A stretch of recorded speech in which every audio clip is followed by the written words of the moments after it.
In another work-related phone call on Thursday, February 11th, 2021, our most beloved Supreme Master清海spent precious time to share her love and wisdom, answering some questions that members had on various topics.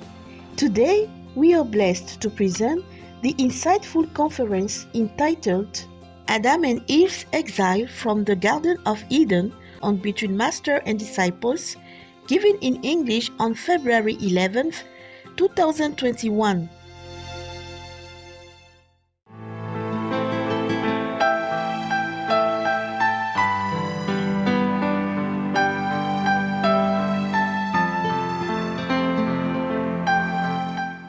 Hello, Master. Everything okay? Yes, Can you see me? Yes. Yeah, the most important person. How can you not see, right?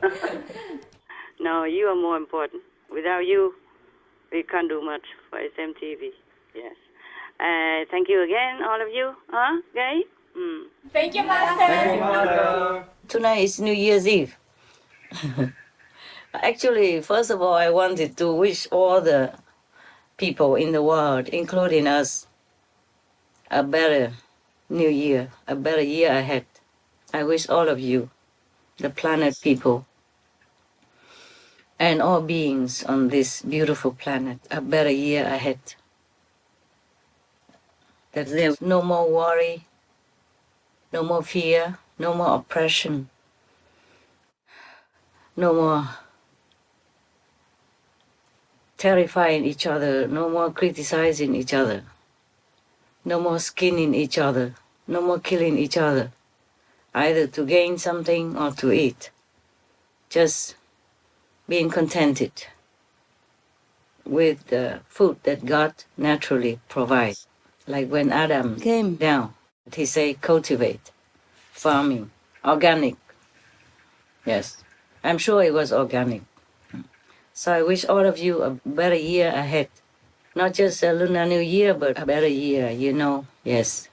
And as we get older, we should be wiser, kinder, and more loving, more compassionate, more tolerant, more helpful to each other. And that's what I wish. Thank you, Master. Yes. And we also wish that this pandemic should disappear soon.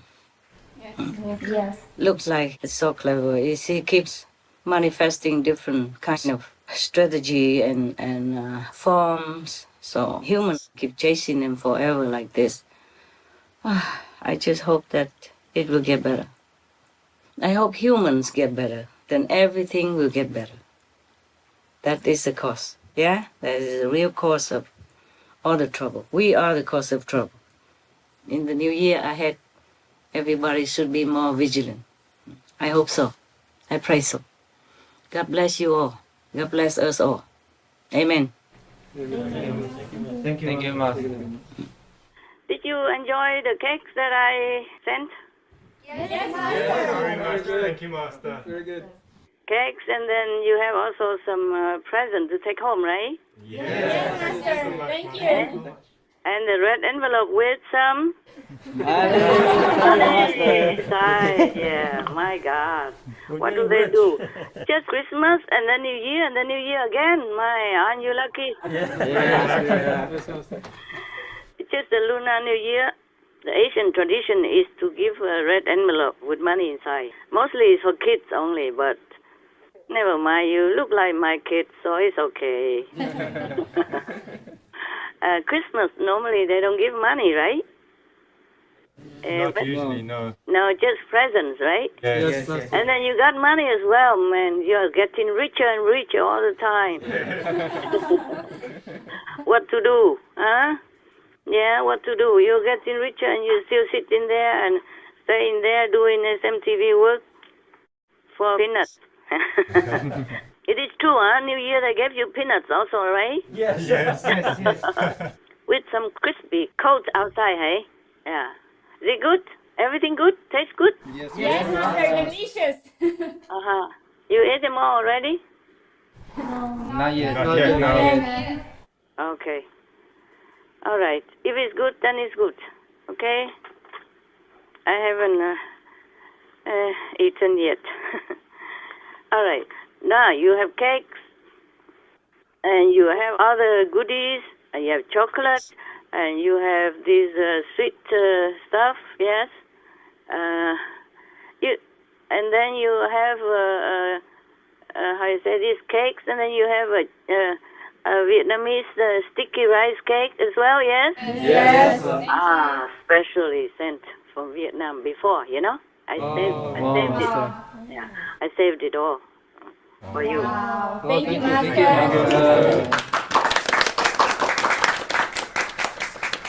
Oh man, I forgot to turn on the camera. It's all right. I'm trying to be a superwoman, but sometimes it's not convenient to do everything by myself. I'm getting more talented now. Yeah, maybe I could go out and say Supreme Master has talent. Maybe I win something. Huh? Okay, now the camera is working. But you can see me without the camera. I have to do many things. Yeah. Never mind. I'm getting better all the time. Yeah? Yes, Yes, Master. Master. More and more super. Yes. Yeah? Super woman. Yeah. Yeah. Okay, now you have all the cakes, sweets and the chocolate and the goodies, and I'm going to give you a diamond now. Ay.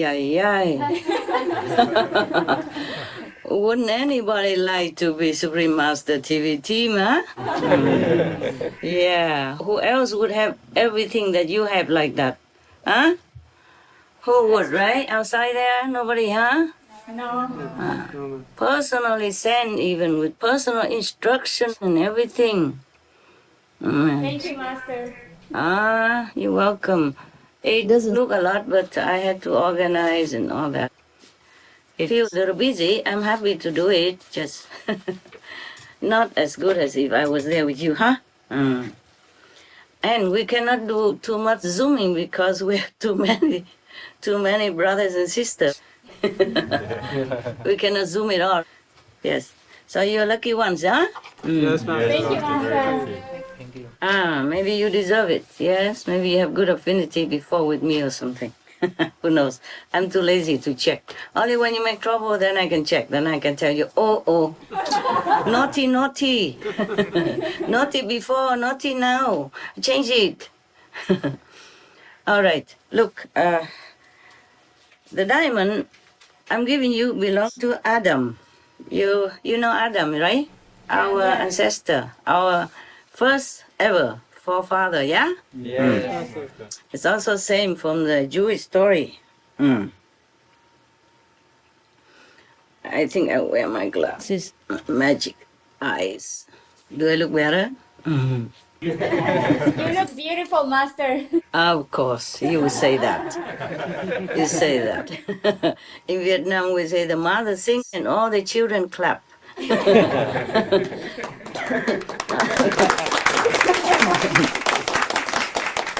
I'm even better. I don't have to sing. I just cough and you clap. Look at that. The best mother of all. I have the best treatment. Yes. This story is called The Diamond of Adam. Yeah? Or Adam's Diamond. I'm not sure what it's like. I read it, but I have forgotten. Now, I pretend also that I first time heard it, because I forgot everything also. And you didn't know it yet, right? No, Master. You did not sneakily read the English book, right? I look at the English book, but they're small printed and they're all compact together, and I'm not so used to it yet. Also we have to find the author to ask for the agreement, yes, that we can read it on our TV. But this one, we already got the permission, written. Yeah. He's a nice man. I told you already, eh? Yes. Yes, Master. So we can begin now because it's New Year. You have everything, and now you have a diamond. Not just diamond for anything, diamond, but diamond from the first ever forefather. From God, eh? Isn't that something? Yes, Master. Yeah, I must remember to look into the camera and not look into your direction because they will see only my nose or my ear. Like usual, I always look at you, huh? Because rarely I can do this. I could not do that before, you know, right? Yes. Yes. Yeah, I feel like we are in heaven. And I just had a new heaven even. I told you I had the first heaven is a washing machine, right? Yeah, small heaven, a small one, but it's working. Yeah, it's enough for a small person like me, small superwoman like me. And the second heaven was The water machine. the water dispenser. Yeah, with hot and cold and cool water at the same time. Wonderful. But I don't use it. I don't let it on all day or night. Before I use it, I turn it on. And the thing is that it works immediately almost. Yeah? Wow. Of course. Wow, it's the same as yours. I just put it in the like standby kind of plug, you know? Then you can turn it off, turn it on. Yes.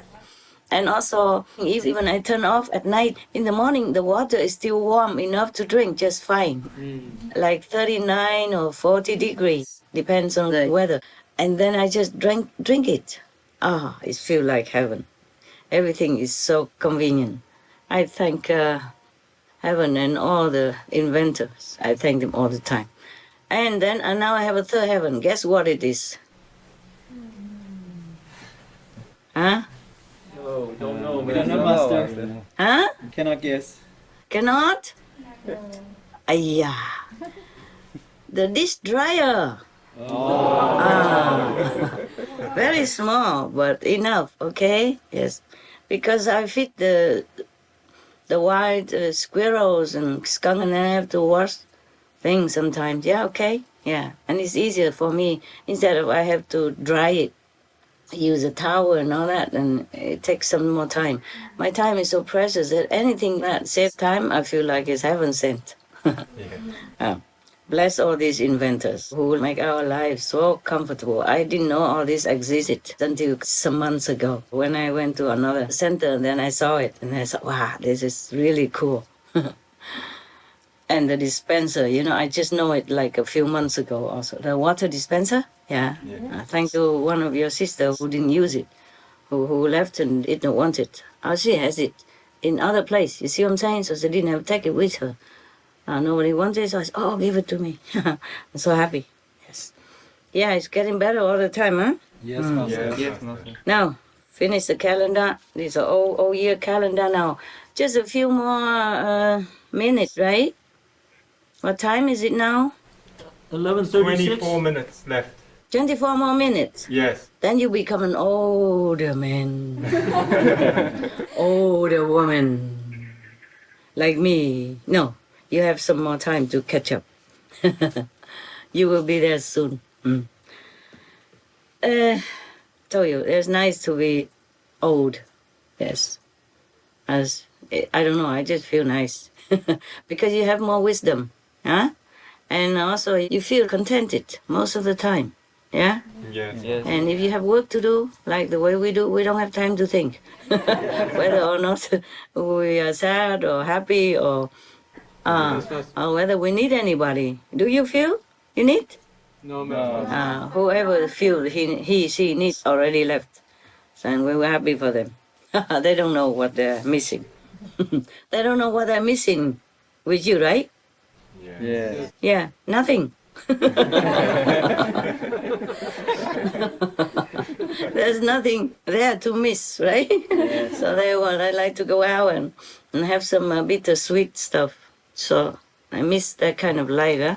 We don't miss anything. I don't miss anything. Do you? No, No. Master. I miss my dogs, my birds, sometimes. When I see something on the screen, yeah, on our TV, or when I'm editing something that has to do with animals, oh, I miss them so much. But I just, cast it aside. I say, forget it. It's okay. It's okay. They're okay. Yes. They have good people taking care of them. Yeah. They lack nothing. And I monitor how they're doing. Okay. It's good. You feel happy still, huh? Yes. Yes, Yes, thank you Master. for everything. Contented, right? Yes. Okay, that's the most important.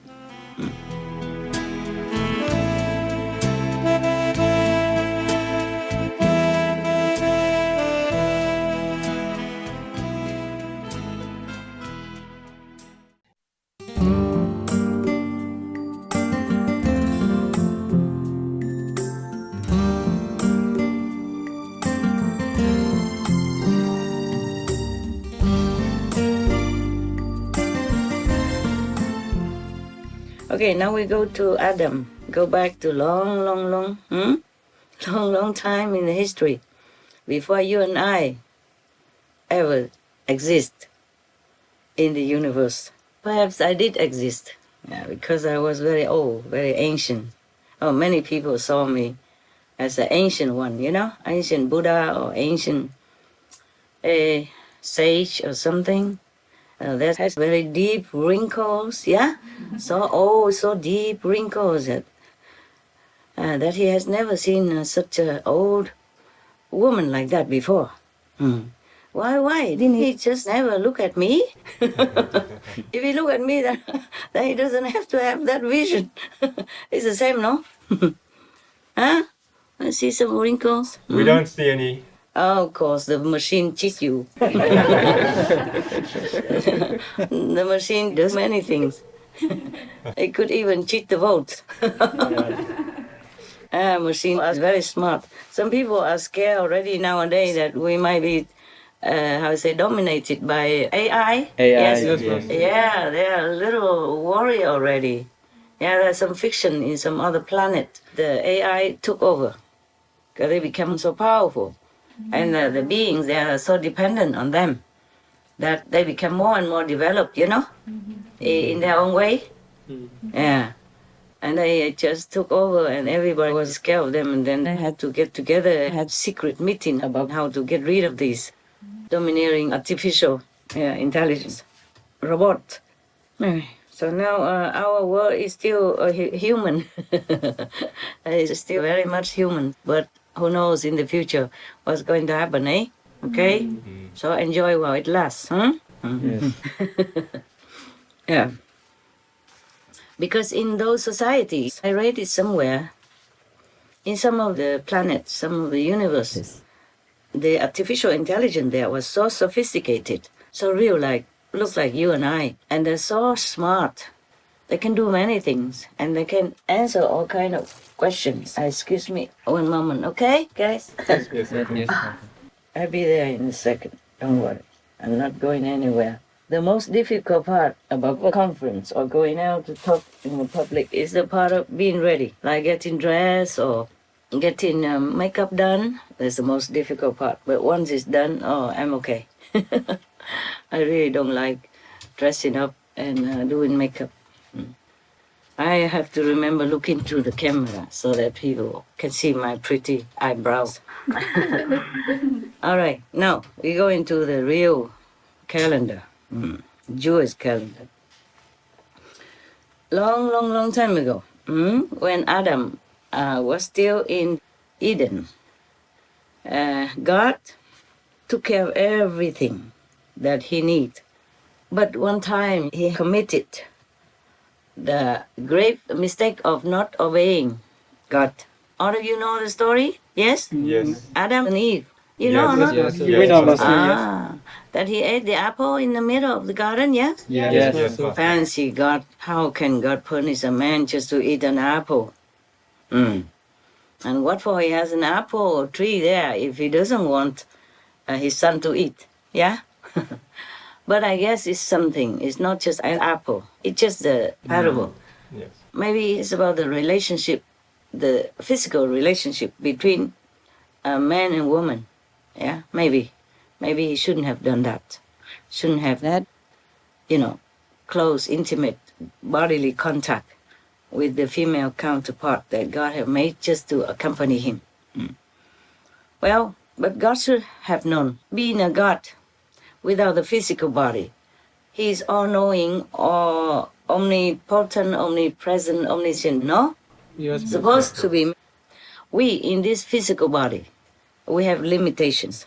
We cannot access so many things without having to go deep inside through meditation and contemplation. But God did not need to do much like that, right? He doesn't even have SMTV to run, no? He doesn't have to cook his food or anything. Whatever God wants, immediately will appear. So I do not understand why God could not foresee this event between Adam and Eve. Yes. Even, maybe he has seen it, but he just let it be. Just like last time, the two angels, remember? The two fallen angels. Yes. Yes, Master. We would think that the two angels who were so close to God would never do anything wrong, would never think even anything wrong. But they did. They did, and they failed miserably. God should know that. If he's the omnipresent, omnipotent God, then he should have known that. And he should not have planted the organic... Master, we don't see below your mouth. Oh, you guys didn't tell me anything. Was here waiting to tell you. Okay, all right. You can tell any time, okay? Okay, Master. Yeah, don't have to be polite. Otherwise, if you don't tell me and I'm into my calendar, then the whole night you see me nothing. You don't. You're too nice, and then you won't see me the whole night through. After that, we finish, and then, Master, we have not seen you at all. Yeah, whom to blame, huh? Okay. It's good that you all look happy today. I can see the smile through your eyes, even if your mouths are closed. People can smile through the eyes, no? Yes, Master. Yes. Now, yes. I feel sorry for our forefather, no? The first forefather, because why did God tempt him that much? Yeah, first he made a woman. He should know a man and woman are not supposed to be together so close like that, right? Even the Chinese knew, the Vietnamese knew. We say nam nữ thọ thọ bất thân. Means the man and the woman should never be close together, not be so close, so intimate, and not touching each other, not even looking. So I wonder why God had not foreseen this happening. You think God has seen it beforehand? Yes. Yeah, he did, huh? Yeah, and then he didn't say anything, so he can blame Adam. Okay? Good excuse to throw him down. And otherwise, we wouldn't exist today, no? Yeah. Yeah. God will be too busy. He has to make one Adam after another. He would make like, now we are like billions, right? Yes. Yes. If Adam and Eve had not done anything together to make God so-called pretend angry, I think he pretended to be angry. And then God would have made all the humans himself, like the sheer number. He can foresee in advance, maybe. He can see that we will be billions. Yes. So he said, it's better to let them do it. But, you see, because if he let them do it in Eden, then Eden is so small. It doesn't mention that it has any vegetable or anything else except only one apple tree in the middle. Imagine billions of us. Huh? How can God rise us up and no food? Huh? No drink. So it's a good excuse to send Adam down to earth and tell him he has to cultivate the land, yeah? Farming and do anything with the sweat of his brow in order to survive. Very clever God, don't you think? Yes. I'm just guessing. Please don't be angry if I'm wrong. So, you know better. Now, that is the thing. That's what I guess. Maybe God planned it all along and then blame our forefather, poor forefather. As a man, as all men, our forefather is also helpless, yeah? Helpless in front of God. He is naive and innocent, and helpless in front of a woman. Oh, you know everything. How? How can you guess? Very smart. That is the thing, you know? There are two things against Adam, one person. This is my calendar. It isn't right in here. I have not come to the story yet. You want me to come straight into the story yet? No, Master, No. continue. We have time, right? Yes. Yeah, we can talk forever, listen forever. Our forefather Adam and Eve, they are the ones who caused their own downfall. And like the two angels, the two fallen angels that we have learned last time, they are the ones who caused their own downfall, right? Yes. Yes. But in the case of Adam and Eve, there was a third person involved. There was a snake. Yeah, the snake is a representative symbol of the negative power. But if we don't listen to that, then we would not be harmed. We would not do anything wrong. It is also our fault that we listen to the negative tendency inside of us or outside influence. So we have to always keep vigilant. Where was I? We go back to the story, and then if I remember or not, it doesn't matter. We have another calendar anyway, another time. All right, so now, when Adam was in Eden, God provided everything that he needs. Yes. Only when he sinned, he disobeyed to God that time. Only the one time. So you think God is very strict, don't you? Huh? He made only one mistake. Only one time. And God kicked him out of Eden already. So compared to your master, she's more lenient, right? Yeah, it's not that. Just that God did not have Supreme Master Television. I have, okay? I have. I need you. The world needs you. And I work with you together. I understand your hard work. I understand your dedication. I understand your purity of love and protection for this planet. So I would not be so strict like God. That's the difference between God and this little superwoman. Huh? Okay? He doesn't have the Supreme Master Television. Before the Supreme Master Television, you remember I told you we just had tents, yeah? And we had no care in the world. We just went anywhere, on the riverbank. We have water right there. We filter it. We cook.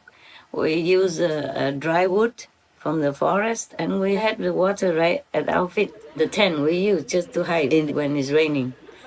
Normally, we all sleep outside. Or when it rains, some of your brothers just zip up to the neck and stick the neck outside. Like a turtle. Very funny. But we were very happy because we had no care, no worry. Yes. That is the thing. When we have something, we also have to be more responsible and take more care of it. And that is the problem. That's when the conflict can arise because of worry, because of deadline, because of too much responsibility or feeling too responsible. Like we have to put the best out for the world to look, and we have to do this, we have to do that, we have to improve all the time, we have to organize it, we have to coordinate, we have to fix the things, we have to edit, we have to ponder which one and what is good for the viewers, you see, and all that add up sometimes to the tension.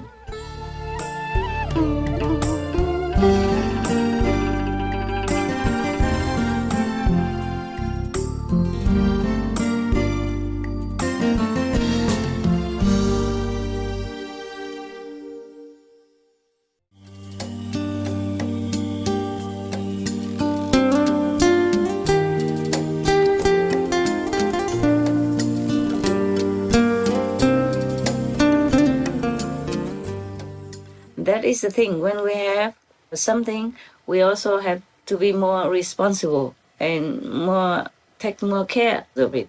And that is a problem. That's when the conflict can arise because of worry, because of deadline, because of too much responsibility or feeling too responsible. Like we have to put the best out for the world to look. And we have to do this, we have to do that. We have to improve all the time. We have to organize it. We have to, coordinate. We have to fix the things. We have to edit. We have to ponder which one and what is good for the viewers. You see, all that adds up sometimes to the tension. And the viewers saw me, and then that adds up also to the tense energy. That just makes me also sometimes, often very tense. Yeah, very tense. The karma of the world. Yes. Yes, Master.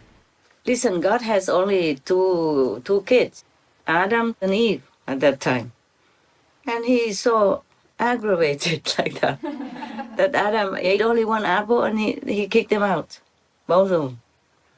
And here we have a lot of responsibility, a lot of work. And so if sometimes we have a little on edge feeling, then it's normal, okay? Yes, Master.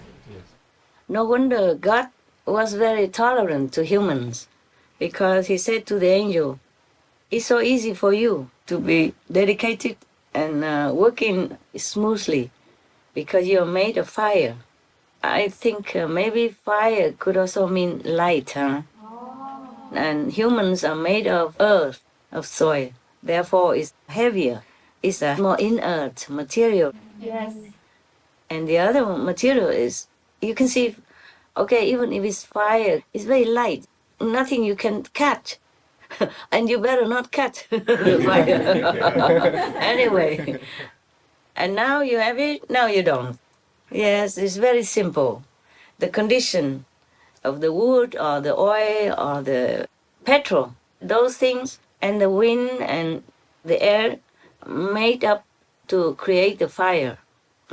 But then it could also be gone if those elements are not found together. The same with us. Actually, we are also made of many elements together, like fire, ether, air, water, and also some iron. The iron in our body could make a couple of nails. Imagine that. So we are not all that expensive, really. All the iron can make only a couple of nails. What can you do with a couple of nails only? I use a lot of nails. Whenever I move somewhere, I always bring a box with me. A screwdriver, or some screws, some nails, different sizes. And then I will nail them wherever I can to hang my clothes or to hang the stuff that I don't have space for, or I don't want it on the ground. But if we take some nails inside our body, only a couple, then we cannot do much, right? I need more than a couple. You too, if you need them. I'm very handy. Everywhere I go, I take some very handy stuff, like some metal wire, very thin, easier for me to twist them. And a hammer, a screwdriver, a Swiss knife, and what else? The pliers. These I always take, mostly when I can. If I'm too in a hurry, then I cannot, of course, but then I would ask to buy, or I buy it myself.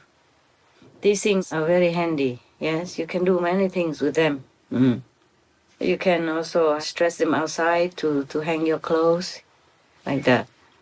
If the wire, you don't make it too straight, you make it loose, yeah, and then you can put your clothes and then twist a little bit, and then your clothes will hold on it. When you don't have other things like the coat hanger or any, clothes or pegs, Yes. then you can use the metal wire to twist your clothes, a corner of your clothes, and it holds. I can do many things. If I don't have that, and I have soft string, and I have these coat hangers, the triangle one, I would also make it loose. The string is loose. And then I use the coat hanger to hang on it, and then I twist the thing to hold the hook. Yes. So that the coat hanger will stay. Wow. So you don't need to have another peg on it. Whatever situation, you can try to use your IQ, Because if I keep moving a lot. I cannot have a lot of people with me. I don't want to. I don't want to bother people. And also people's energy are different for me. So sometimes being alone is a blessing. And then if you keep moving, you cannot always have everything. Okay? If I don't have anything else and I hang on the tree branches and all that, it's also okay. But it is easier to fly away. So I just have to tie the two sleeves together. You knot the two sleeves together so that it doesn't fly away, also fine. Or if I'm on the riverbank, then I just put it on the rock. Just flatten it out on the rock. And when it's a sunny day, it dries in no time. Of course, I don't wash when it's raining. All right, my God, where am I going? We're supposed to stay in Eden, but now we are kicked out already. Fine. After God kicked Adam out of Eden, and one time he missed him. He missed him and he felt sorry that he had kicked him out of Eden into the hardship of the material world, that he has to sweat to find a living, to find sustenance, like planting vegetables, planting another apple tree from which he can eat as many as he wants without God watching. Yeah. But it's a hard work. The farmer's work is very hard work. Yes. I wonder maybe that's the way God ordained us to do. That's why farmer people, they are very happily married. They say the most happy marriage is a farmer's marriage. Maybe because that's the way we should do. We should labor with the sweat of our brow in order to find the food to eat. Maybe that's the way God ordained it. Maybe that's why farmers are happy. They are the most happy. And then the next is, I think, doctors. And the other is business, business people. There were 4 or 5 types of marriages that last longer and unhappier. That's what they said. But I remember that farmers are the most happily married people. Maybe they toil together every day. Yes. One has to rely on the other. And then at the end of the day, they can harvest their own food and feel contented. Yeah. And the food that they harvest is fresh, is next to them, with their own energy permitted in it. Thus, I guess they feel healthy and happy also. Yes. This farming food doesn't have to go through any long distance and be contaminated or maybe influenced by other people's energy, mood, and maybe sickness even, just like now we have with the pandemic. Yes, Master. So everything is contained in their own environment. Actually, there's somebody that has said to us that we should eat local, within a 50-kilometer radius, not further than that. I guess because of energy, the question of energy. Because even though you live with other people, but within the 50-kilometer radius, you are mixing already with them together like a family. The energy is kind of harmonizing with each other. So it's not too far from your own elements or your own energy. Thus, when you eat these foods, you do not feel too much conflict. Yes, with your cells, with the elements within your own body. That's what I guess, I think. So now, God one day sitting alone, I guess he's lonely, eh? Sit alone in heaven and then remember Adam and feel kind of sorry. Yeah. So one day, God went down to the material realm to look for Adam. He asked if he's okay, he's healthy, how is he doing? And then he asked Adam to come with him to a special place already prepared with all the best food, everything, the best delicacies and everything. So Adam sat there and ate vigorously. After Adam ate and drank to his heart's content, God asked him, "Hey, Adam, now do you wish to go around the whole material world so that you can have a glimpse of everything or not?" Adam said to him, No, I don't want to go anywhere. Typical man. Yeah, when he's comfortable, he has his food, he has his drink. Why would he go anywhere? Huh? I agree also. I am also like that. But unfortunately, I had to keep moving, but I am lazy to move. I don't feel like it. Even when I was younger, I went around because in Europe, like in France, in the month of August, it is the law that you cannot work that month, that your employer has to let you go on holiday that month. Mostly Paris is empty in August. Yeah, no matter what. I even went to some other country, Italy, where I never go anywhere. I just went because I had to go. I mean, they pay for you 1 month free. You can go on holiday. So I just went. Why not? That's all. So he said he didn't want to go anywhere. But God insisted. He said, anything you want from here, you can take it with you. Anything that your heart desires, but you have to go. I guess God understood. He's a psychological expert. So he worried that maybe Adam did not want to go because, he has food, has drink, has beautiful scenery, and so why should he go anywhere? So God knows that. So he said, anything you want to take, please take it with you, but you must go. Oh my God. I thought God was just asking, but now he forced him to go.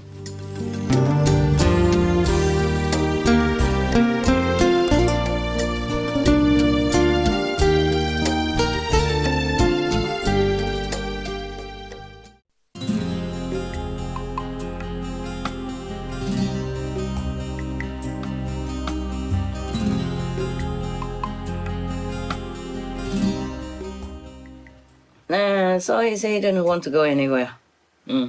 But God insisted. He said, anything you want from here, you can take it with you.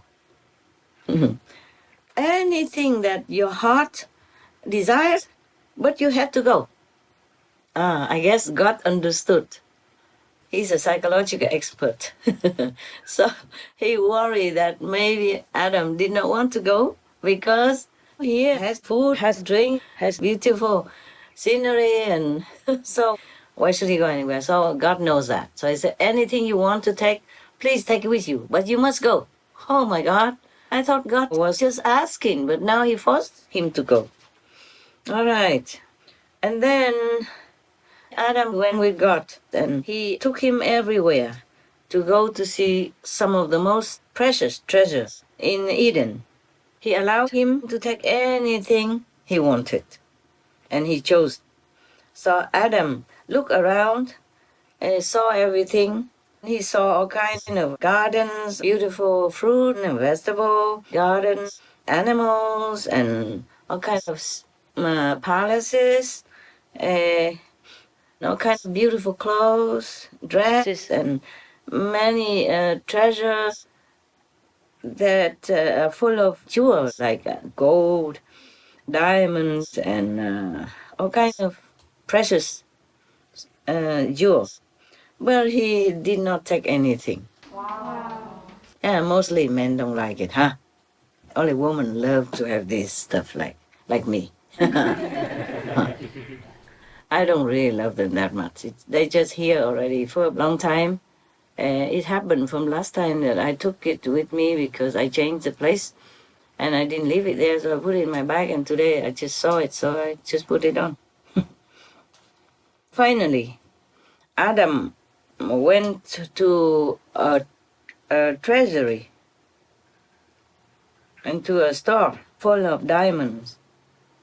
And each diamond was as big as like a watermelon. Wow. Yeah, and shining brilliantly. He was thinking to himself, even with just one big diamond like this, I can live comfortably all my life. So then he agreed. He took the diamond, then he agreed to go everywhere to have a look in this world, in this immense physical world. He took the diamond and he went out of the gate of Eden. Behind him there was one angel who accompanied him. When he passed the gate of Eden, Adam turned his head and looked back, and he saw the sword, the gleaming swords of the seraphim, who are the guardians of the gate. Then he felt very sad. Suddenly he felt very sad. He wanted to change his mind, but it's too late. It's too late. So he had to continue to keep going until he found a stream of water, a long, big stream. And then he was thinking how he could cross to go to the other side, because the stream is big, maybe a river, yes. It says stream here, but it could be a river. And then he stopped there, thinking, and the angel that accompanied him up to now asked him, "Why are you hesitating?" He had not finished his question yet. He used his hand to push Adam from the back and said, "Cross over the river now. Fast, quickly." So Adam was pushed from behind and he lost his balance. Also the diamond fell into the river. He screamed at the angel. He said, "Why? What did you do?" So the angel said to him, "Why are you questioning? Just put your hand in the water and retrieve your diamond." So Adam went into the water, and then he saw in there, thousands, millions of diamonds. Wow. Yeah. Every one of them looked exactly the same. And he didn't know which one was his diamond, because they look all the same. The angel who accompanied him asked him, "What's taking you so long? Why don't you retrieve your diamond?" Adam said to him, "I'm not sure which one is mine." So the angel asked him again, "Do you imagine that you are the only one who was kicked out of Eden and took with him one diamond? Do you know, before you, there were thousands, millions of people who had already been kicked out this way." And I thought there was only one forefather. So God has been making a lot of Adams. And a lot of them also had not been any smarter than, none of them were smarter than the others. So that's how it is. Amen. So what do you think, guys? Suppose if God asks you to go out again, don't ever, okay? Because you imagine outside may be better, but it's not. And if you attach to whatever property you have in your hand, it could be taken away anytime. You know it by now.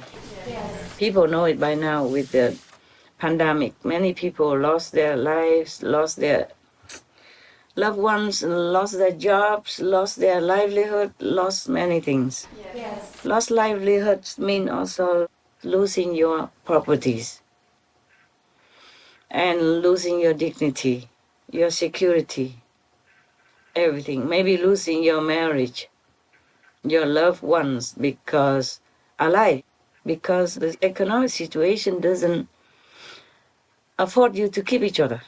Or maybe you don't feel safe to live with each other anymore when there's nothing to hold on to. Sometimes the property holds people together because they feel secure. And when there's nothing anymore, people kind of leave because maybe the grass on the other side is greener. Then they left, and then they probably feel sorry. We have also many I have seen many from our group. Then they came back. Mostly came back feeling sorry. So, any questions? No? No, Master. I also added some calendar into it already, right? So it's not like straightforward story. So this is the thing. When we are thinking or relying on material security, we will be in for a big surprise. Yeah, many times in life it's like that. If we are contented with whatever we have, then we will be happier. Many of the saints and the saints, they don't care much about material things. And they also don't care, and they are not attached to them. Whatever they have. Okay? And they are happier that way. Yeah, I'm happier also when I have not much. Like I told you in Rishikesh before, yes? Yes. I have only 2 pairs of Punjab clothes, cotton. And that is that. And some towel, of course, for convenient use. And, one samosa per day. The rest I bake chapati, a cup of chapati on the open fire myself. I eat with cucumber and peanut butter. Yeah. And I was very happy. Yes. I could imagine myself living the same way again and again. And I would never regret. I would never miss anything else. But you cannot have everything. So nowadays I have nothing. I have to leave my birds behind. I have to leave my dogs. And I sometimes miss them. But I thought they're okay. Better than millions of people who are in trouble, who are short of everything, and also in danger all the time. So I tell them, please, be contented, be happy. Even not happy, just sacrifice for the sake of others, so that I can be more free to do my work. And that doesn't mean you don't miss them, okay? And that doesn't mean they don't miss me. We just sacrifice. And I thank all of you also, if you sometimes feel sad or homesick or something, but you decided to stay and work together for the sake of a bigger picture, a bigger family, like the world. The world is our bigger family. Yes. Also, actually, without the world, we also cannot exist. Yes. We owe them the food that we ate and eat, and the clothes that we wear, and the comfortable things that we have every day. I'm very grateful even for the light, for the telephone. I told you I'm grateful for everything. Yes. Truly like that. Very grateful. I'm grateful to the sun, the moon, the stars. I thank them often, whenever I see them. All right, we can continue with the Adam story. You want to? Yes, Yes, Master. Thank you. So I know I've done this one. Originally, I opened and there is a story called the Gate of the Paradise. But then I thought, oh, it's New Year, I should give you a diamond. And I saw, we lost it. Our Father lost it for us.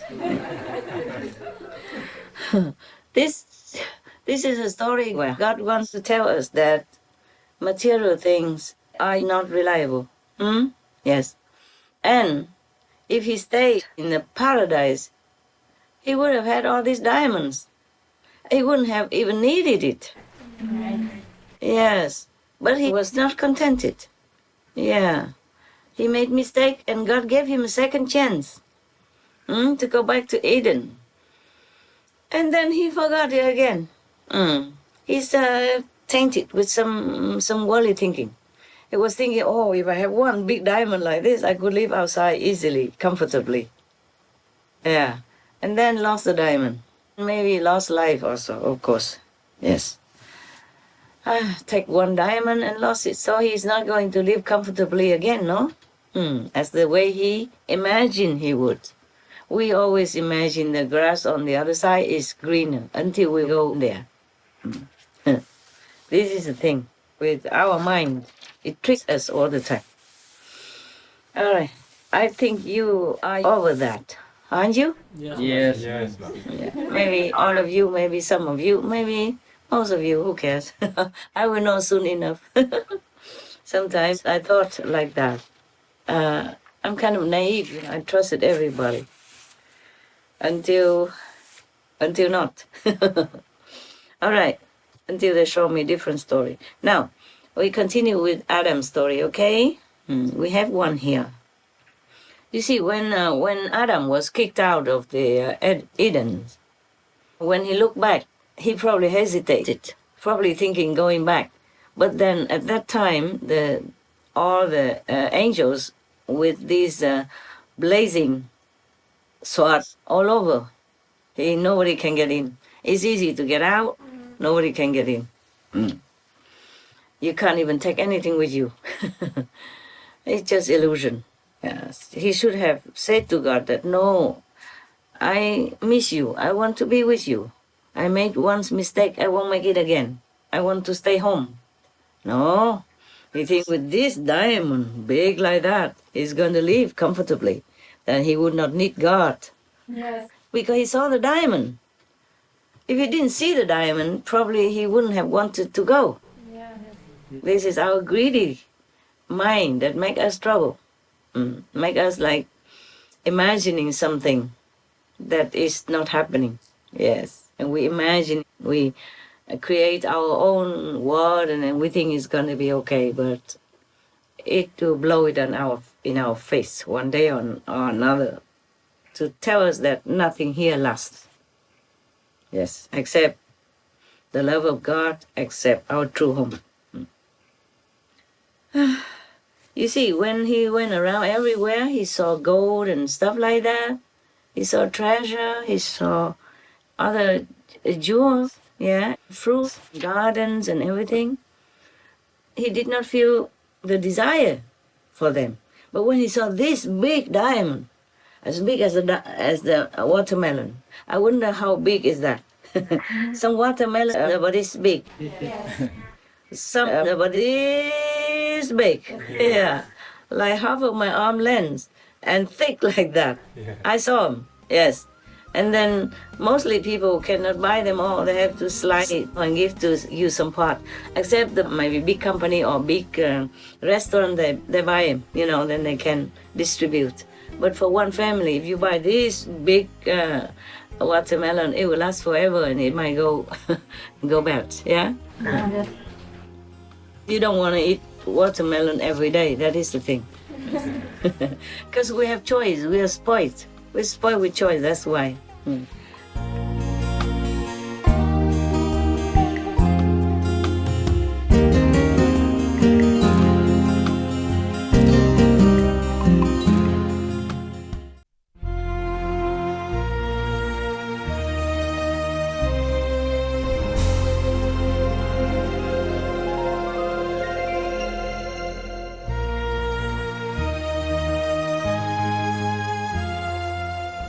He saw treasure, he saw other jewels, yeah, and fruits and gardens and everything. He did not feel the desire for them. But when he saw this big diamond, as big as a watermelon, I wonder how big is that? Some watermelon are about this big, you know? Yeah. Some are about this big. Yeah. Like half of my arm length and thick like that. Yeah. I saw them. Yes. And then mostly people cannot buy them all. They have to slice it and give to you some part. Except the maybe big company or big restaurant, they buy them, you know, then they can distribute. But for one family, if you buy this big watermelon, it will last forever and it might go bad, yeah? Yes. You don't want to eat watermelon every day, that is the thing. Because we have choice, we are spoiled. We're spoiled with choice, that's why. Not like one of the story in Vietnam. You remember I told the story of Vietnam, one of the prince of Vietnam before? The king kicked him out Yes, Master. and then exiled him to a wild island. And over there he found these watermelons. And then they survived on that.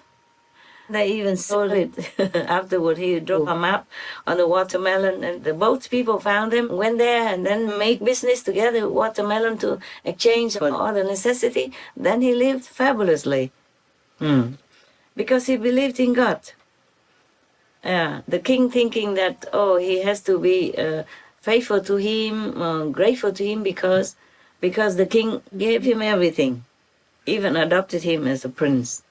But he said, no, God gave it to me, which is true. Yeah, because we have to realize that we came with nothing. Even the king also came naked, right? Right. Yeah. So every day, even if I give things to eat for the birds or for the squirrels and all that, I said to them, you thank God before you eat, okay? God gave it to you. God gave it to you. Sometimes I forget, I say, I gave it to you there. Go eat. But I said, that's from God. You must thank God before you eat. I never thought it's from me, even if I say that. Same with all the charity or even the lecture I'm giving. In my heart, I always know it's from God. And it is true, because after I talk to you, I hardly remember anything. Whenever I have to kind of edit the BMD that you gave to me, to ask me whether or not it's okay, any mistake or anything, And then I read it or I look at it, I saw it, it's like brand new to me, like I heard it the first time. Of course, I remember one bit here and a bit there. When something evokes my memory, I remember, but I don't remember the whole thing, just one or two part of it. If I'm made to remember, if you let me see the lecture I made long time ago, like 10 years, 5 years back then when I was a beginner, I don't remember a thing. And if you give it to me to edit or to check, recheck, I sit there with big eyes, like white ears, fascinating. I was mesmerized. Wow, that was really cool. Really nice, really wise, you know what I'm saying? Yeah. Not because I said it, because I forgot it all completely. And I had a chance to look back at, oh my God, I forgot everything. And I just sat there just like I never saw it before. I sat like, wow, really? Then I understood, at that time, I understood why the so-called disciples loved them so much. Because it's truly logical, truly real, truly truthful. And there's nothing you can debate about it. There's nothing that is not to like, okay? Yes. Okay, right. So now we go back to Eden, or outside Eden. We're out already, kicked out already. Thanks to our forefather Adam. So God made many Adams, We thought only one. And they all made the same mistake. Aren't the men so unclever? My goodness. And why God did such a lousy job? Again and again and again he made the same mistake. So I think we can blame God also. Sorry, sir. You have to improve. I improve your product. Yes. So you can blame woman and man. They, struggle to live with each other and quarrel and having heartache, having trouble quarreling all the time and having broken marriage and all that stuff. Because God did not make us perfect. Or maybe God made us perfect. We cannot blame God, it's just us. We are not strong enough to withstand any temptation. But how can you withstand the temptation in heaven? Huh? Even here on earth, we are tempted many ways already, right? We cannot even stop our desires of one thing after another. But in heaven, the things there are much, much, much more glorious, much more glamorous, much more tempting, much more beautiful. So how can Adam not fall? You see what I'm saying? Yes, Master. Yes. Maybe God knew it. Maybe God wanted him to fall. So that they Go out. of Eden and spread all over, multiply into children and great-great-grandchildren, and then fertilize the whole planet. Make more apples. Thanks to Adam that now we have apples to eat, no? Probably he knew how to plant apples, okay? From Eden, yeah? Probably he took one or two seeds. Maybe before God kicked him out, God gave him many seeds, yeah? To cultivate all over the planet. That's how we have so many things nowadays, yes? Isn't that a miracle, You don't even know where you came from. You were born, you grow up, and there we have apples already. Yeah. We have watermelons, we have apricots, we have, grapefruits, we have grapes, we have jackfruit, we have durian, we have, oh my God, all kind of things, yeah? All kind of fruit, all kind of beautiful vegetables, and beautiful trees, which give fruit, give shade, and give oxygen, yes. Isn't that a wonderful planet, huh? Yes, Master. Yes, Master. Isn't it, huh? Yeah. Yes. Yes. We take it all for granted, but we should realize that really we have everything we need, except we have to share with others so that there is no poverty, no hunger in this world. We have to stop polluting our planet so that the weather doesn't become haywire. There are many other things happen because of that, because of climate craziness. Now many places don't even have water to drink. Many places on the planet don't have enough water to drink because we populated more and more people all the time, and then the climate is not favorable for more people. Nowadays we have pandemics, it makes things worse. Many people cannot work. Like fruits and vegetable shortage, and the price has gone very high. It is truly like that. Because my company, if it doesn't affect you, you will not. Because my company, for example, one of the vegan food making companies, they report to me, say nowadays many the materials are very high priced and even shortage. Like they cannot export this and that because not everything they make is from the native land. They imported some things, but it's very difficult. Many things have shortage or take long time to arrive. Yeah, everybody has trouble nowadays like that. But this is our company. We work inside the company. It's not all that bad already. Imagine restaurants, yes, bars, coffee shops. They have to serve people directly. And they cannot, because the government closed many small businesses, except the essential, like maybe supermarkets are open, but many others cannot open, and they're short of people who do the farm work. Even picking vegetables, picking fruit, there are shortage everywhere. The other day I looked outside in the garden where I live. I saw one mango tree in front of me, but it has no fruit, no flower, nothing. In other places also like that, only a couple of fruit, and then I realized I don't see any bee anywhere. Wow. Because they don't pollinate, that's why the tree doesn't bear fruit.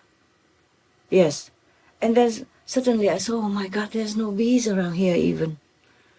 And the next day, the couple of bees came. Came, and want to drink water. So I put a basin outside for them. But they like to go into the sink because that water is too deep. So I put some sponge, you know. They're more attracted to this yellow sponge, look like flower. You know, they're more attracted to color, look like flowers. So I put sponge on the water. It floats, you know, so they can land on it. They can drink from the sponge as well. But I don't see them anymore. Maybe they just came to say hello because I say there's no bees. It's often like that. When I say, how come there's nothing? Then they come. The other day I also said, oh, it's a new place. How come no birds? And then the birds came. They came to visit, but then they left. I was thinking to feed them, but they are not like permanently there. Maybe from somewhere else to come visit. And chirping, singing around for a while and then go. Sometimes they come also to tell me something, but it's not their place. They tell me things. Truly, animals can tell you things. You know, many people read in the Bible or somewhere on the Holy Scripture say that the animals can communicate with you. Yeah? Ask the birds and they will tell you. Ask the fish and they will indicate or instruct you. Ask the animals. Then they will help you. Truly like that. Nowadays, even worse. Some people are so much influenced by demons. This is a time when the demons come and want to destroy the world. We have extended some years, of course, but this is still their time.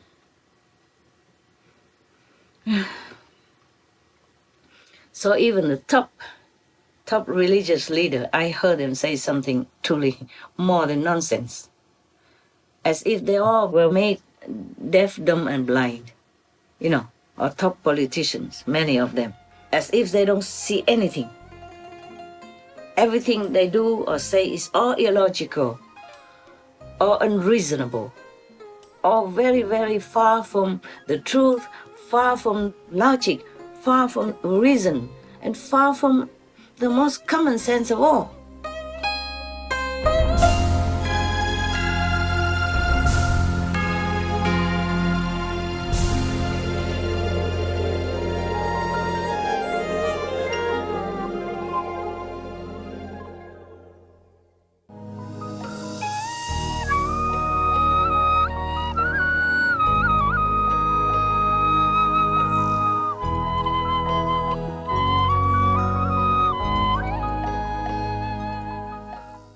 Even some top religious leader, I've just read in the news a few days ago, I said, what? Cannot he see the truth? No, looks like they're all blind. And the top politicians, some of them, I thought, my God, how come they don't see anything? How come they talk like that? I'm astounded these days. Seems like everybody has become blindfolded. All of a sudden. Truly like that. You read some of the news. Maybe I did not even collect that because I just shook my head and said, my God, why did he say such things? Cannot he see it? No, it's like they are blind. Like the whole flock of sheep or something together or blind together. He's kind of one of the top religious leaders. And he's criticizing President Trump, for example, but he didn't mention the name, of course. But it's completely illogical, completely opposite of the truth. And I was so surprised. I know many of them are not enlightened. But the thing he said is worse than... It's just like some of those politicians outside without seeing anything correctly. Like suddenly they're all blindfolded together. Oh my God. I just was so surprised, so shocked. It's truly the time of demons that they have to do all this and testing everybody. See, you must have faith strong. Otherwise you'll be blind, deaf and dumb as well. Just like Adam, hey? Yes. Yeah. Born from God, made by God, lived next to God and still fell. And then God gave a second chance, come back and attracted to the diamond. God. And thinking the diamond can help him survive all his life. He doesn't have to do anything. Once you're out of Eden, you're like everyone else. You have to sweat to earn a living. You have to fight with the negative influence outside, if you could even fight. In Vietnam, we say a strong tiger could not defeat the whole a pack of wolves. A tiger is supposed to be the king of the jungle, but he's alone, even though he's the best, the strongest. He cannot defeat the whole pack of wolves. That is similar to our world like that. If you stay with the same-minded community, do the same thing, have the same ideal, look in the same direction, then you're stronger. If you're out, then it's different. Okay? Yes. All right, now we go back to... I promise, I'm coming back now, okay? And we left the Eden for too long already. We can't come back, but we can talk about it. We can be like homesick about it. Okay, now here. In the beginning, when Adam first had been driven out of Eden, he and Eve could not get used to the new and also very harsh kind of life. Yeah, now they have to plant vegetables, they have to plant fruits, they have to pluck the fruits, they have to harvest the vegetables, etc., etc. Yeah, God has ordained that. So they were very, very, very, very miserable. It was very harsh for them, very hard work, hard life. In the Bible, it doesn't mention this kind of situation. But we humans can understand, can imagine that, right? Hmm? Yes. We humans, we live day to day with this kind of hard life. We still cannot bear sometimes. Not to talk about the holy beings like Adam and Eve, made from God's hand, used to paradise. Everything they want, they just have. Except that apple, of course. Except the apple in the middle of the garden, don't touch it. Yeah, then they have to. Typical human, no? Whatever you're told not to do, you want to try. Even though you know it's bad. It's just the ego. Ego. But this is also fine. Suppose if you have some urge inside you, some inventive kind of surge that develops within you, and you just want to do it, you want to try it, then it's okay. Otherwise, I think humans will not develop so many things like what we do nowadays, what we have done, inventing many things and going to the moon, going to Mars, even though it's a hard and almost an impossible dream. Before, nobody could dream of going to the moon and all that. Now they're going to Mars and then Venus next. They want to see if really there's life on Venus. So much evidence points to it. Maybe they could find it. Venus! Martian, they're coming to get you. You better prepare the vaccines. Okay? Any vaccine, all the vaccines. They have all kinds of diseases on this planet that you have never heard of. You better be prepared. If they go there, they will find you. Good luck. I'm worried for them, truly. I'm worried, knowing us, knowing the humans, how they are. I'm worried so much for them. All right, good luck. Pray, you, Venus, and Mars people. So we, the humans, will surely know the hardship and the feeling of desperation and misery from Adam and Eve when they were first kicked out of Eden and had to become normal beings and had to get used to the hard life. In here, the book says that even though the Bible doesn't mention about the hardship that Adam and Eve had to endure, but humans would understand, would imagine, would know it. Because many places in the Bible, for example, that have been edited, deleted, and have been filled with other stories. Yes, Master. Like ancient stories or folklore or people stories or just fiction or something that you cannot even believe in. So this is one of the stories that we cannot It's from the book, okay? One of the stories that we cannot confirm, we cannot prove, but is circulated since 1,000 years, like this. After being driven out of Eden, Adam and Eve built a little hut, and both of them contemplated for 7 days non-stop to repent for their sin that they have committed and the mistake that they had done. After that, after 7 days, Adam stood up and went all over for 7 more days looking for food. In Eden, he didn't have to do this. You see, there's a big difference. In this time, I think they have not done the farming yet. They have just been out of Eden, and they sit there 7 days long, repenting, regretting, and praying. And then after 7 days, probably hungry, yeah? The retreat's over hungry. So he went all over looking for food. He had not found anything to eat because his main profession before, and it's probably the first ever profession, occupation of all humans, is gardening.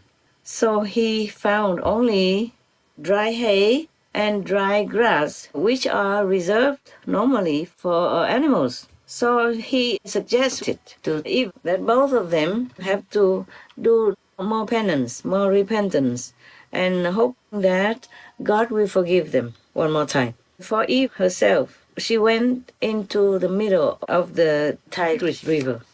She stood on top of a rock, and the water rose up to her neck. She stood there, not speaking anything, for 37 days. Wow. This is the legend, okay, that circulated since thousands plus years.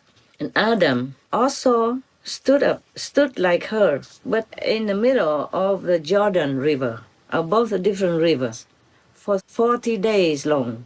On the 38th day, Eve saw Satan and was cheated by him, deluded by him again.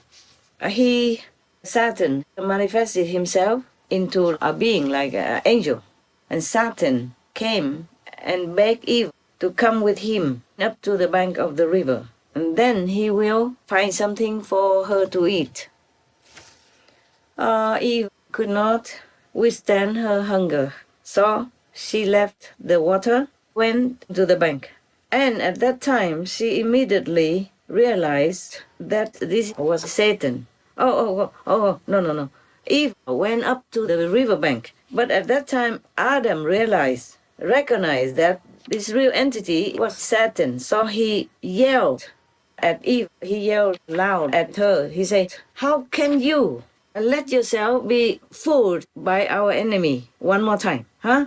So Eve could not withstand this mistake again. She could not feel comfortable again. She felt very, very bad, sinful, guilty about this second fall by temptation. So painful. She felt so painful, so guilty, so bad.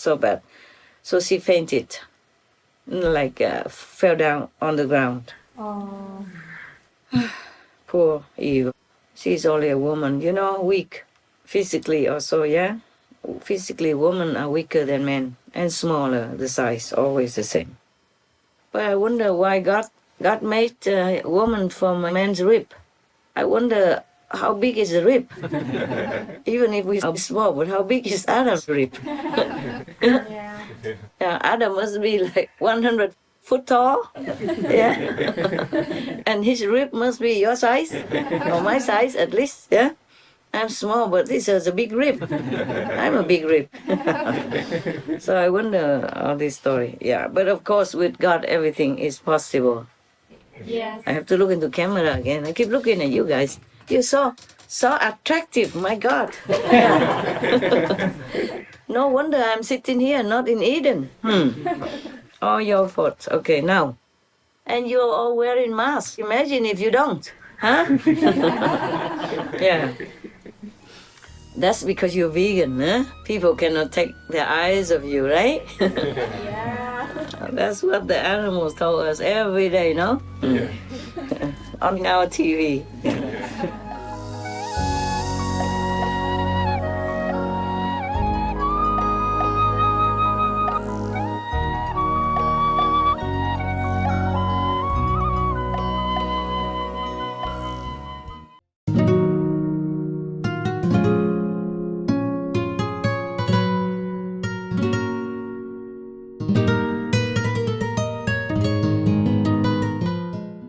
So now Eva felt absolutely like rubbish inside, rotten and so guilty, so she fainted on the ground.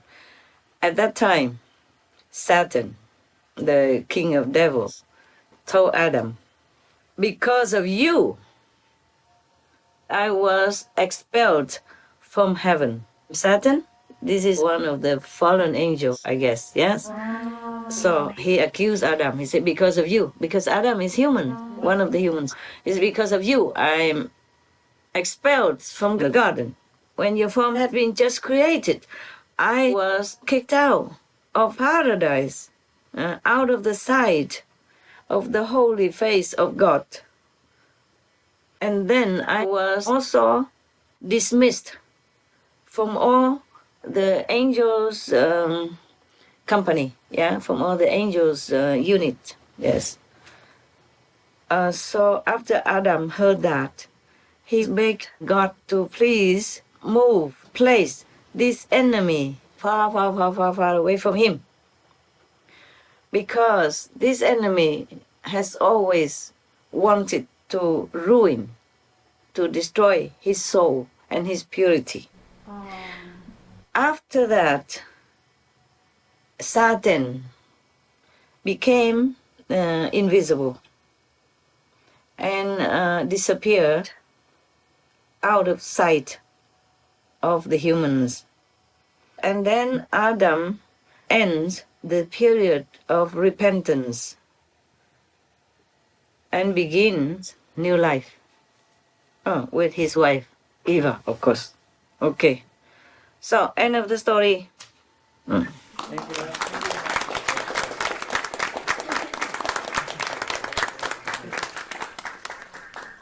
you. Thank you, God. Thank you all who collect all these stories for us. It's amusing, at least, yeah? Yes. Even if it's not true. But it could be true. It sounds very familiar to us, right? Yes. And many of our brothers and sisters are also falling, going back out again to fight with the whole world to survive. For survival only, yes. What else? What else is out there? What else is out there except just fighting for survival? Maybe you have a flashy car and you have only a golf cart to run around.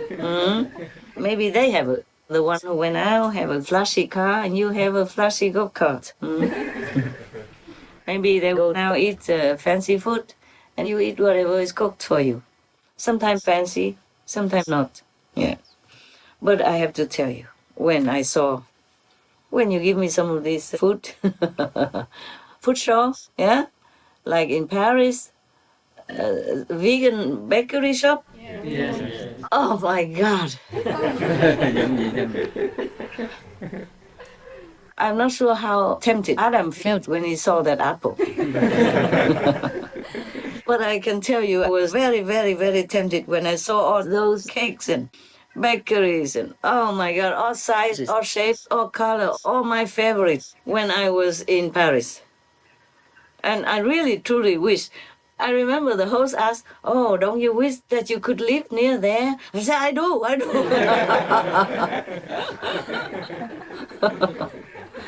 Oh, man, yes. No wonder we have so many apples, because once he tasted it, he will remember forever. So he kept planting apples. We have a lot of apples, yes. And also invoke in you something, yeah, these kind of sensual pleasure feelings. So don't eat a lot of them. The kitchen gives you a lot, huh? Yes. Apple, right? Yes. It's okay. You eat with many other things, so maybe okay. The problem is that maybe Adam ate only that apple that day. He should have eaten it with like organic brown rice or Loving Hood made protein and stuff like that. Then maybe it's not so concentrated, huh? I could dilute it. It would probably have had less problems. Any questions? Anything you want to tell me about this story? Yes, Master. Tell me. Wow, nice clothes for New Year. Nice. Don't kneel, it hurt your knees. Yeah, just sit. Is the floor clean? Yes? Yes. Okay, sit, please. Yes. For the origin of life stories, in previous lectures, Master talked about the Buddhist stories where we were ethereal beings, we were invisible, and then we slowly drank the ocean and ate the foam of the ocean and became more materialized, and then became humans. How does the story of Adam and Eve work into that? I wasn't there, baby. I guess similar, hi? I guess it's similar. The Buddha story was that we were originated from Brahman heaven, the third heaven even, very high. And then we came down. Originally, we can fly. We are light. We are not heavy and solid like this now. We can fly anywhere, and we can do anything, go anywhere that we want. In the beginning, this world was empty. There was nobody. One of the Brahmins saw the throne is ready but empty for a leader. So he went down. He sat on the throne. But to be a king alone is very, very boring. So he needs some more company to be his subject, to rule, to feel important. First, slowly, he attracts others, tell them to come together. Okay, originally everyone is like heavenly beings because we came from heaven. Third heaven is very big deal already. Many people, many monks or priests, they practice all their life very, very ascetically. Still could not even reach that unless you have a real method. Because the method, the real self, has nothing to do with all the material things. So if you punish yourself or if you do too much asceticism, deny yourself many of the material pleasures, it has nothing to do with the soul. The soul doesn't even need anything like that. Only if you go inside and be yourself again, be the soul again, and disconnect with this body. That is then when you recognize yourself, and then have more power, and then you can go to heavens, because the soul will understand where to go. Not the body, not the mind, yes. In the beginning, even though we also have other kind of bodies, but the third heaven body, not the causal body, not the astral body even, the Brahmic body, very, very big shot already. And then come down, everybody has fun. They saw things on earth, they wanted to try. Originally, they saw some form, some kind of form, probably not just form, but maybe some kind of jelly, something that manifested by the water, and then they just eat that and feel it's good, and continue eating. Perhaps those, in the beginning, there's some sea beings, sea materials, just like maybe seaweed or something, but it wasn't so solid like the seaweed that we have now.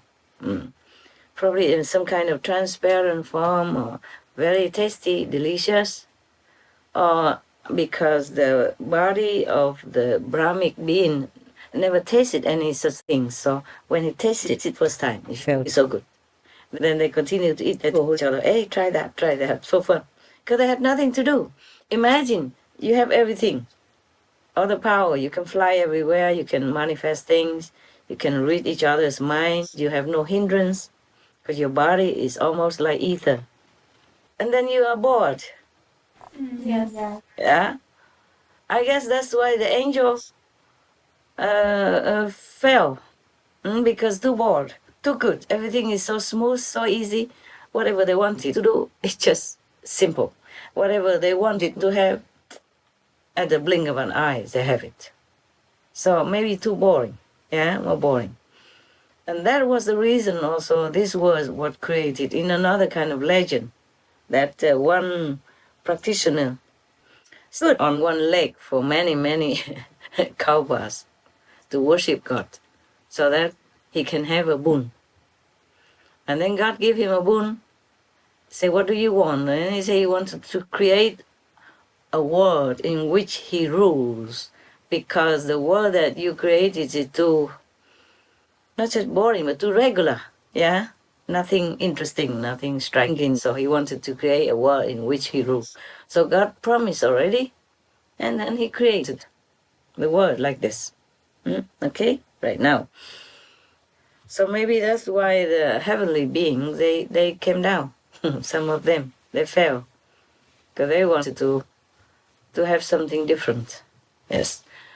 There's another story, like one of the saints going up to heaven, he saw some people staying together in one very dark place full of smoke and toxic kind of air and dim light and all that. They stay there and playing cards together and drinking wine or alcohol and stuff. So the saint took pity on them and said, oh, why don't you follow me? And then I can take you to heaven. Okay, in the beginning they said, okay, why not? We can try. It feels like it's good. Then they went to heaven and they cannot play cards there because people don't do it there. And after a while, they feel bored. They want to go back into that dark and filthy, smoke-filled and toxic place just to sit there and play cards together. Habits die hard. Yeah, that's what we say. So that's why not always people like heaven, eh? But after, it's just a legend, it's just a story, it doesn't mean it's always like that. But it could be true, because look, many people, I saw in Malaysia when I was there for a lecture tour, in some of my beginning lecture tours, I saw some big high buildings, not very high, but many story buildings. It's all empty. And opposite side of that, under some trees, there are some shabby, it's simple hut and house, small hut. People live in there. I said, oh, what a contrast. One of the disciples told me in a taxi or something. He said, oh, the government built those high rises for them, for the people who live in these shabby houses. But they didn't want to go up there. They want to continue to live where they do. Yeah. Habit. They feel more homey there. Yeah. Yes. Yeah. I guess it's like me. They do build some houses for me, but I prefer to stay in a small hut or cave, or whatever is available. Only when nothing is available, then I live in big house. I don't like it too much. Yeah. I don't like to ask people to help me clean all the time. But the big house, you must clean. I like cleanliness. And if a big house and I don't want people to come cleaning, then I have to clean. Yeah. I feel better in the smaller house. And especially when I have a lot of work to do, then I can concentrate better because I don't need to worry too much about cleaning the house. It takes only 2 minutes to clean a little hut or maybe a tent or a cave.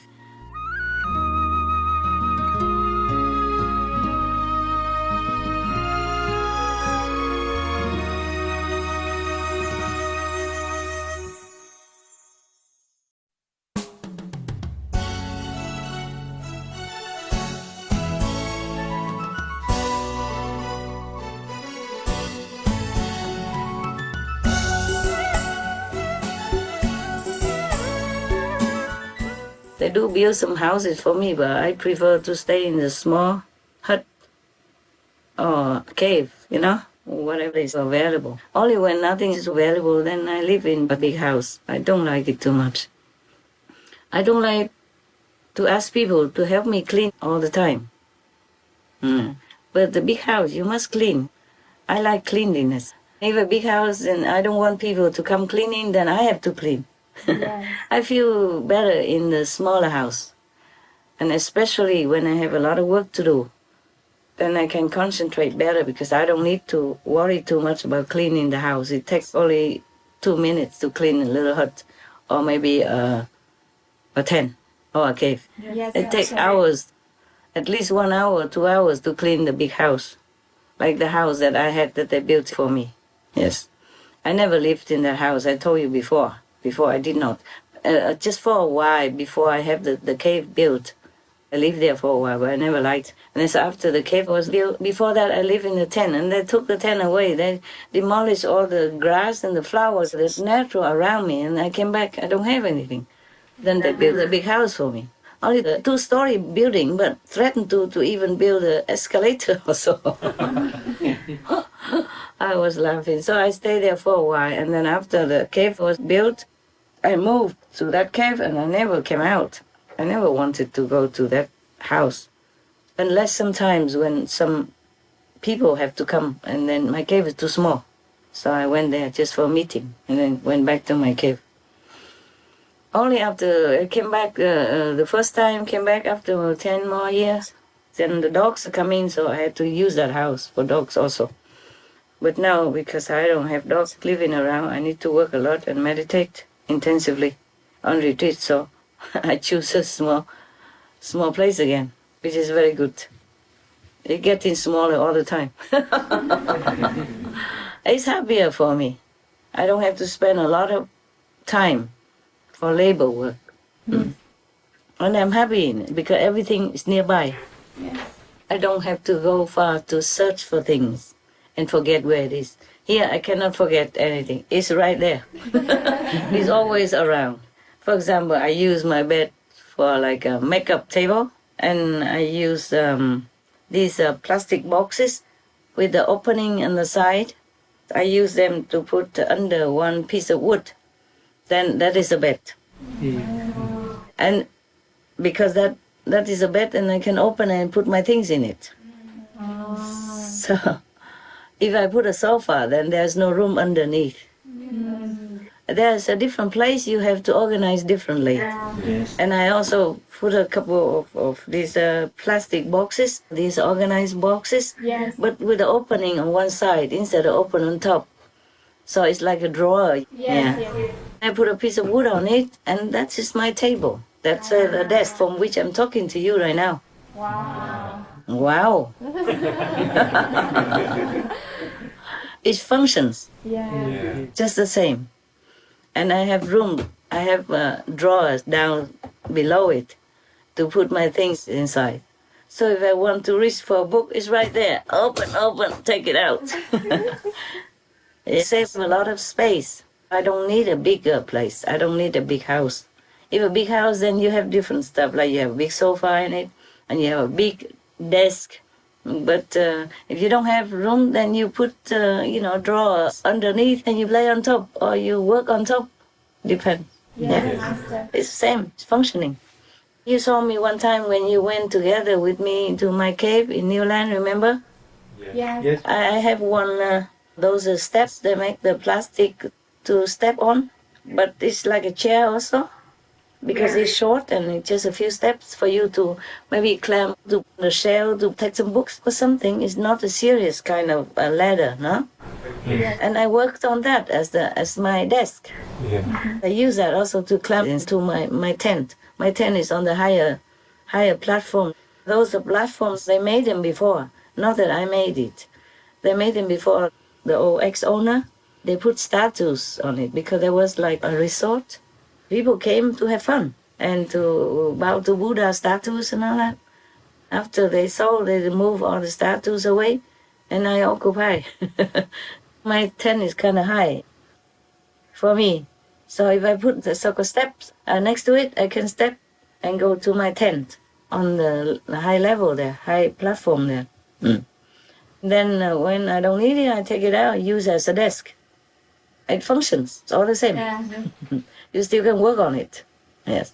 The things are only good if they function. Yes, Master. So it doesn't matter. One of you criticize, say, oh, we have a better desk. I say, no. Remember? One of your brothers keep looking at it. I say, what are you looking at?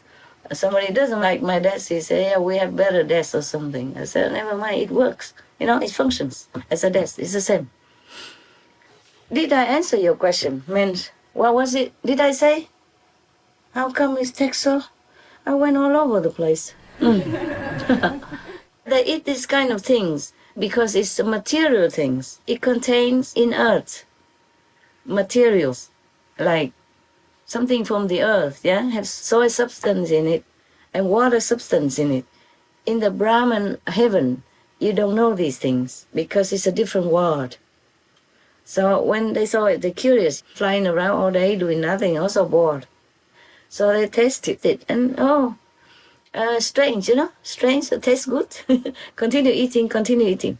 After the form is no more, or they see all the crawling plants, crawling fruit, they begin to taste them also.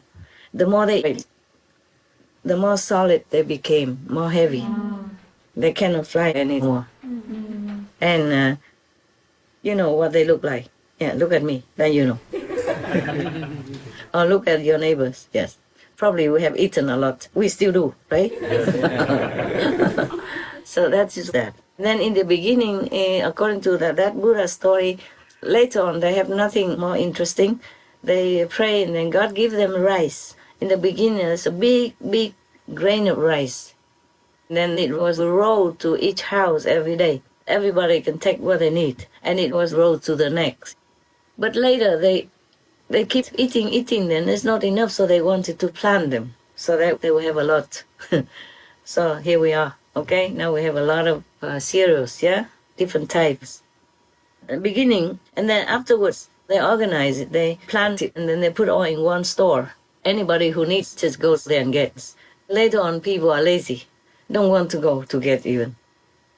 They go one time and they take a lot. Everybody goes at one time, take a lot, so others come later, don't have. And then begins this conflict because of food. Yeah, we have nowadays still. Then they have to have somebody, vote somebody to settle the dispute, see who is what, did what, why. That's how police came into being, government came into existence. And that's how we have a mess nowadays. It comes from food. It still does. We have any kind of government, we have to bear it. And sometimes we protest, sometimes we have to accept it.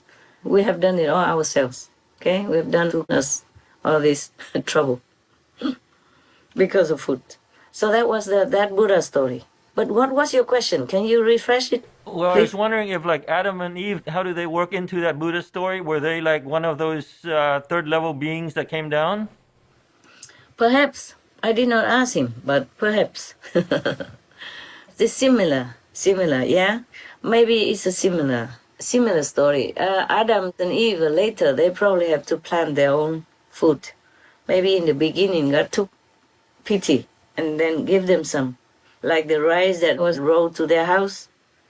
Originally, we don't have physical contact with each other or anything.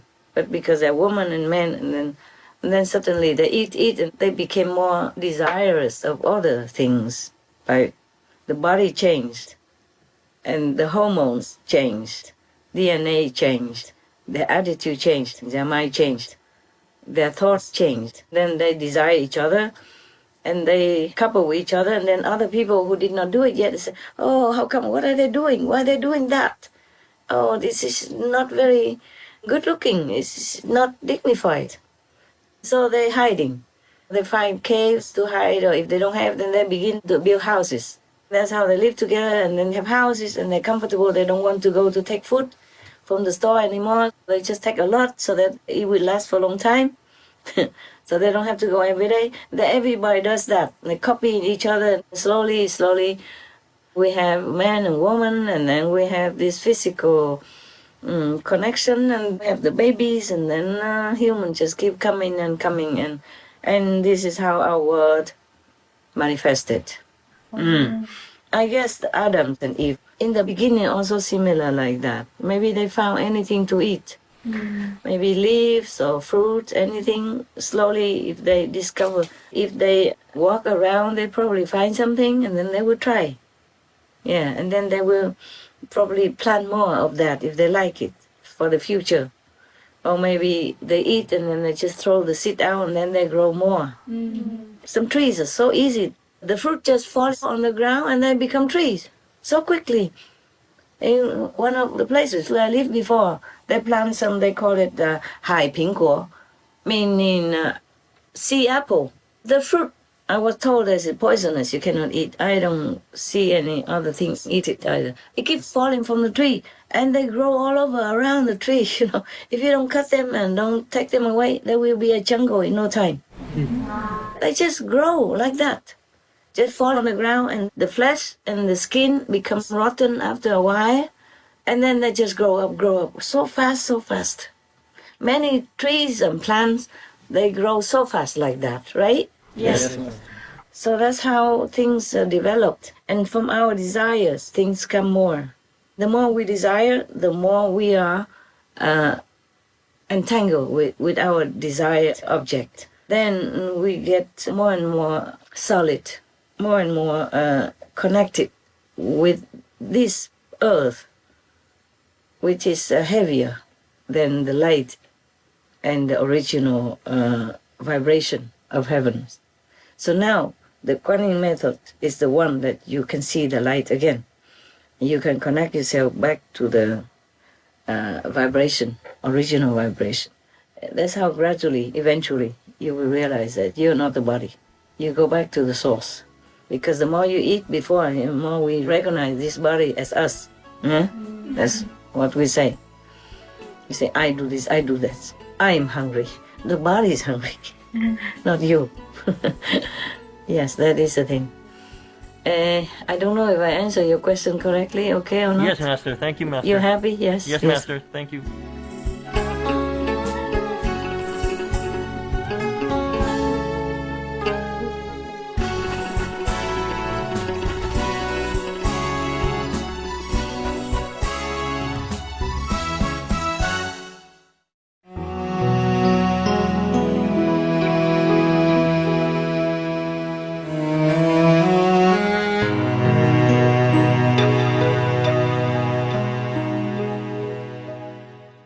I guess the Buddha lived in India, okay? And Adam lived in Egypt or somewhere. The Tigris or Jordan River, where is that? Somewhere in the Middle East, right? Maybe Iraq. Arab? Yeah, somewhere in the Arab area, yeah? Yes. So maybe all the stories travel to different landscape and become modified a little bit, okay? So I guess that is similar. Maybe it's just one story, but explained in different ways, more graphically in different situations. Okay, yeah? Yes, Master. Thank you. I guess that's what it was. All right. Any other questions? You didn't think of it before, huh?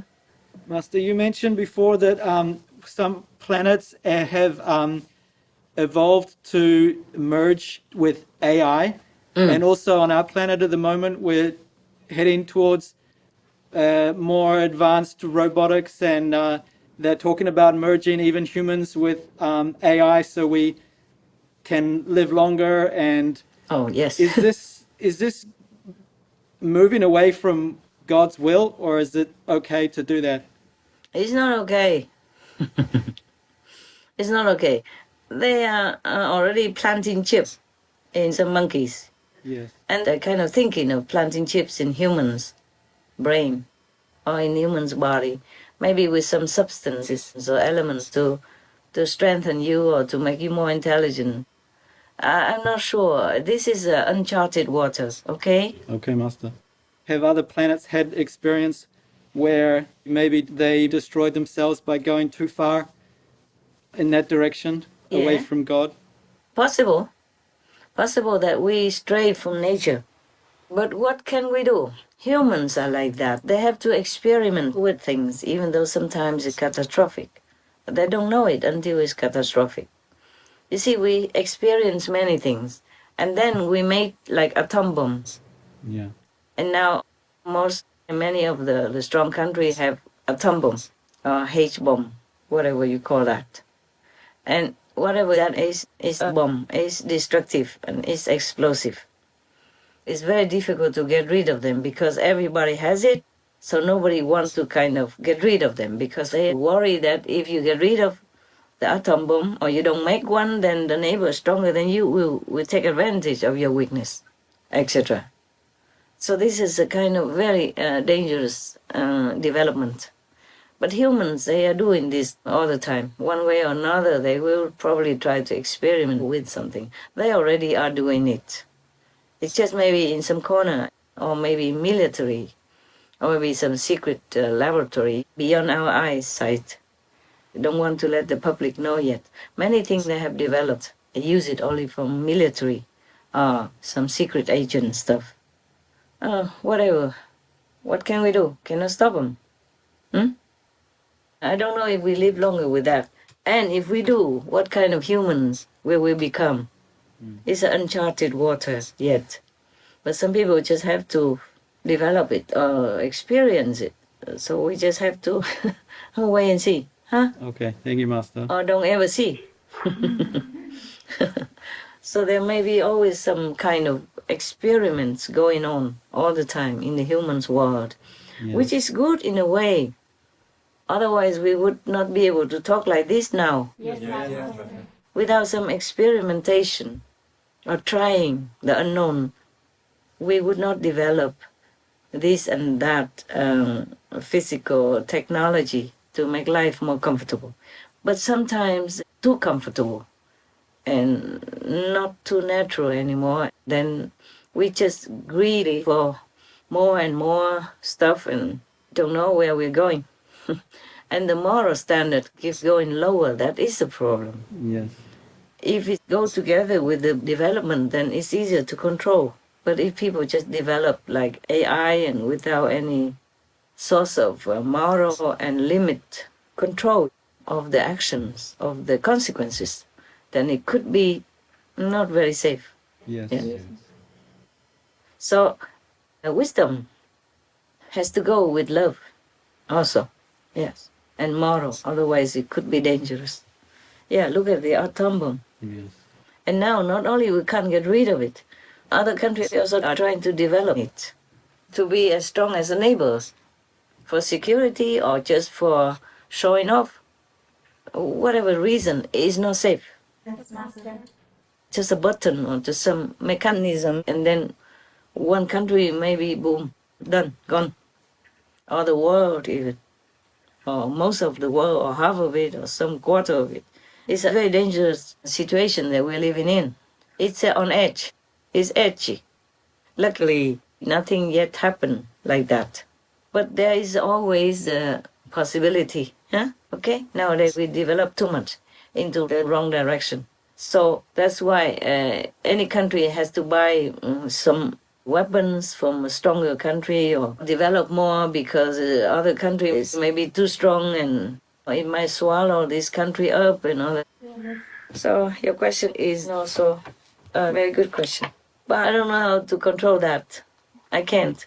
The humans, they just do all kinds of, they have to try all kinds of things.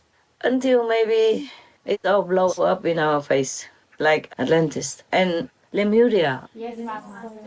Sometimes people come across, they dig out some big cities buried under the earth. Could be one of those accidents where the whole city was destroyed, ruined, kaput, and go to the sea or either bury underground. Some of these bomb accidents, some chemical things went wrong. Some experiments did not succeed.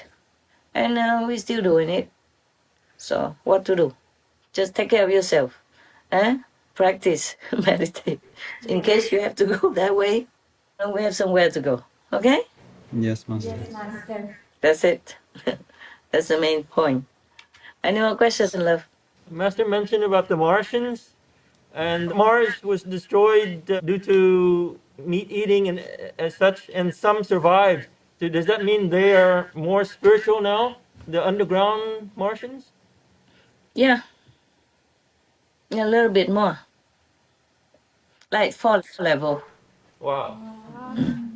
They have a master, your fourth level master. So some are third, some are fourth level down there. Yes, Master. They have very limited resources.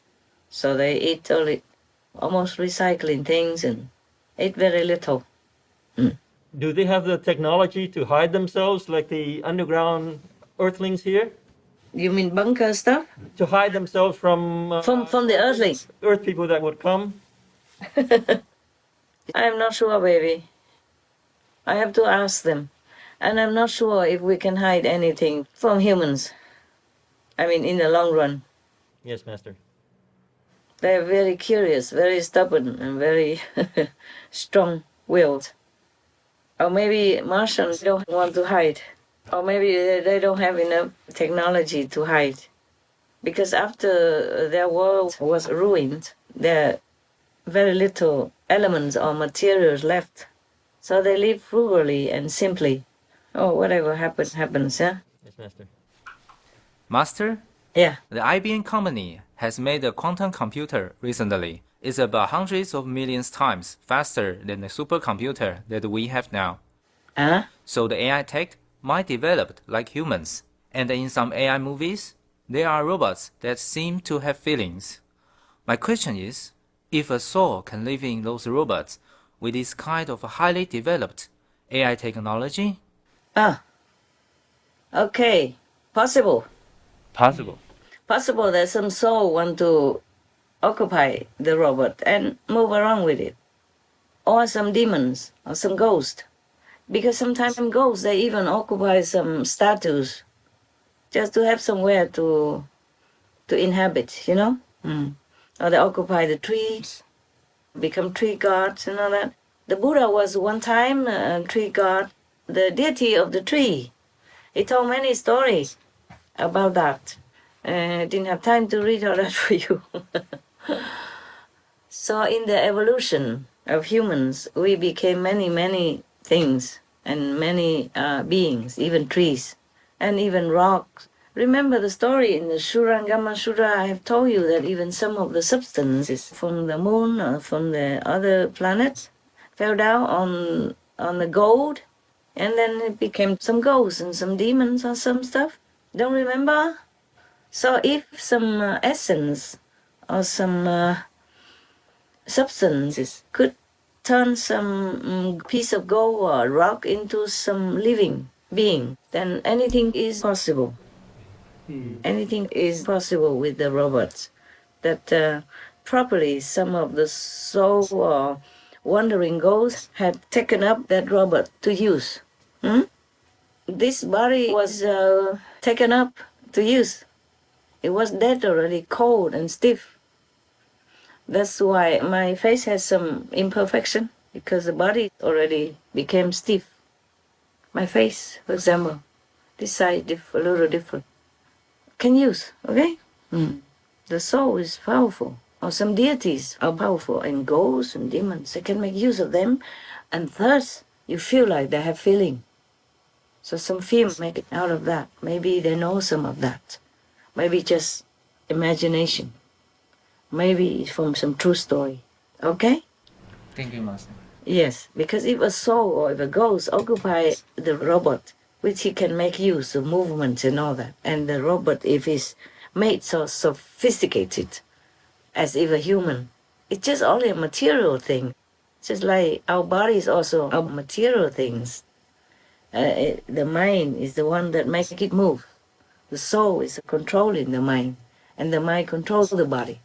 So if the ghosts have all these conditions, then they can control the robot, you see, and make it live, just like a person, and has feeling, of course. Ghosts have feelings, because they have souls in them, and demons too. So it's possible, huh? Yeah. Is that your question answered? Yes. Thank you, Master. Okay, you're welcome. Your voice is different, very American.